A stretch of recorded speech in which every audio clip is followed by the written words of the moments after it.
All right, today we're diving into a book with a really powerful promise, Cal Newport's Deep Work. We're going to break down its core idea, which is pretty simple but profound. In this crazy, distracted world we live in, the ability to truly focus, well, that's basically a superpower. So let me ask you something. You ever have one of those days, you know the feeling. It's just a total blur of meetings, emails, Slack pings, all of it. You hit 5 p.m., you're absolutely drained, but when you try to think back on what you actually did, you can't name one single solid thing you accomplished. If that sounds familiar, trust me, you are definitely not alone. And look, this isn't just a feeling, it's not just in your head. The data actually backs this up. A McKinsey study found something pretty wild. The average knowledge worker, someone like you or me, spends more than 60% of their work week just on stuff like email and web searching. Think about that. That leaves less than 40% of the time for, the actual job they were hired to do. It's kind of crazy when you see it laid out like that.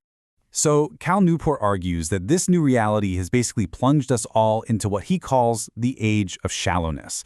And here's the really ironic part, right? The very tools that were supposed to make us more connected, more efficient, well, they're the ones that are paradoxically chipping away at our ability to do anything truly meaningful. Okay, and this is where it gets, honestly, a little scary. The big takeaway here isn't just about having a few off days or feeling unproductive. Newport's real warning is that living in this constant state of, frenetic shallowness, it can actually rewire our brains. It can permanently reduce our capacity for the deep, focused thinking that really moves the needle. So, if that's the problem, what's the solution? What's the antidote? Well, the good news is Newport has one. He proposes this idea he calls deep work, and he frames it, as we said, like a superpower for the modern age. It's a skill that's getting rarer and rarer, which of course makes it more and more valuable. So what are we actually talking about here? What's the real difference? Well, deep work, that's when you're completely locked in, you're distraction-free, pushing your brain to its limits to create something new and valuable. Think writing a complex report or learning a new piece of software. Shallow work is, well, it's everything else. It's the busy work. Answering emails, hopping on status calls, scrolling through social media. It's all that low-value stuff that anyone could really do. And listen, this is not some new productivity hack.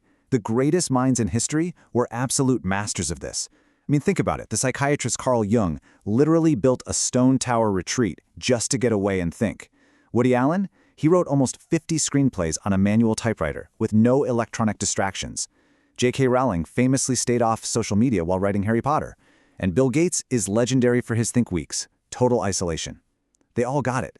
They knew that real breakthroughs require intense, uninterrupted focus. Okay, so why is this so important right now, more than ever before? Well, it's because the entire economy is shifting under our feet.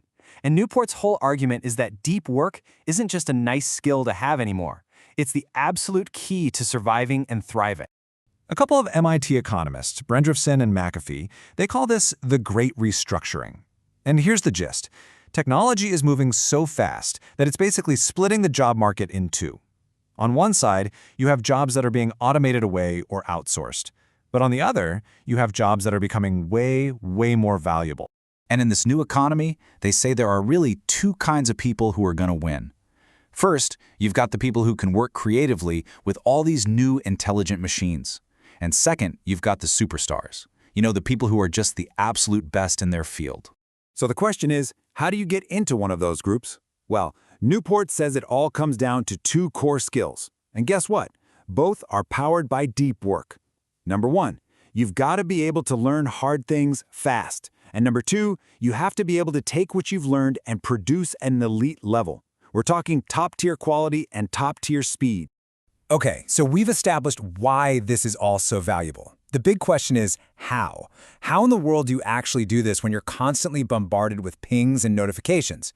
Well, Newport gives us a super practical game plan. It's built on 4 simple rules. But first, let's get in the right mindset. And nobody captures it better than the physicist Richard Feynman. This guy was absolutely ruthless about protecting his focus. Why? Because he knew that all the shallow stuff, the administrative tasks, was a direct enemy to the one thing that mattered, doing real, groundbreaking physics. Now think about this. Feynman didn't even have to deal with the stuff we do. Today, just at one single company, IBM, employees send 2.5 million instant messages every single day. The battle for our attention has never been this intense. It's absolutely relentless. All right, so here they are, Newport's 4 rules. Rule number 1, work deeply. That means you actually schedule your deep work sessions like an important meeting, and you protect that time like a fortress. Rule 2, embrace boredom. This is a tough one.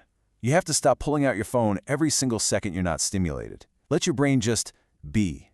Rule 3, quit mindlessly. Basically, be way more intentional about the apps and tools you use. Think like a craftsman. Only use a tool if it's the absolute best for the job.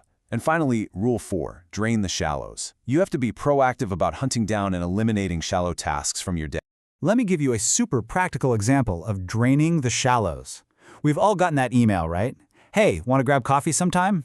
That kicks off like 8 back-and-forth emails. Instead, Newport says to send a process-centric reply. Propose a specific place, offer 2 or 3 specific times, and say, if any of these work, let me know and I'll send a calendar invite. Boom, 1 email. You've just saved everyone a ton of shallow work. And here's why that embrace boredom rule is so important. A Stanford professor named Clifford Nass studied chronic multitaskers, and he found that they all believed they could just flip a switch and turn on their focus whenever they needed to. But his research showed the exact opposite was true. They had actually trained their brains so much for distraction that it became impossible for them to ignore things. He had this amazing and kind of chilling phrase for them. They had become suckers for irrelevance.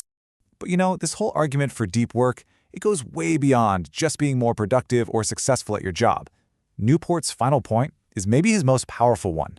He argues that a deep life is a meaningful life. He uses this really powerful analogy of craftsmanship.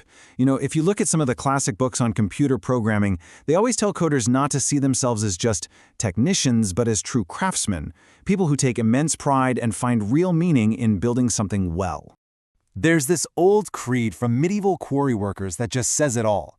We who cut mere stones must always be envisioning cathedrals. I mean, wow. The simple act of cutting a piece of stone becomes this profound, meaningful thing when you know it's part of something huge and beautiful.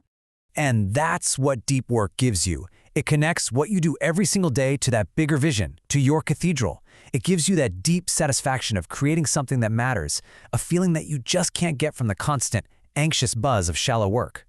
In the end, it really comes down to this simple idea from the author Winifred Gallagher, who wrote, "I'll live the focused life because it's the best kind there is." The prize for fighting back against distraction isn't just a better resume or a promotion.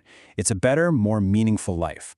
So the question this book really leaves us with is, what cathedrals could you be building if you just gave yourself the quiet space to truly think?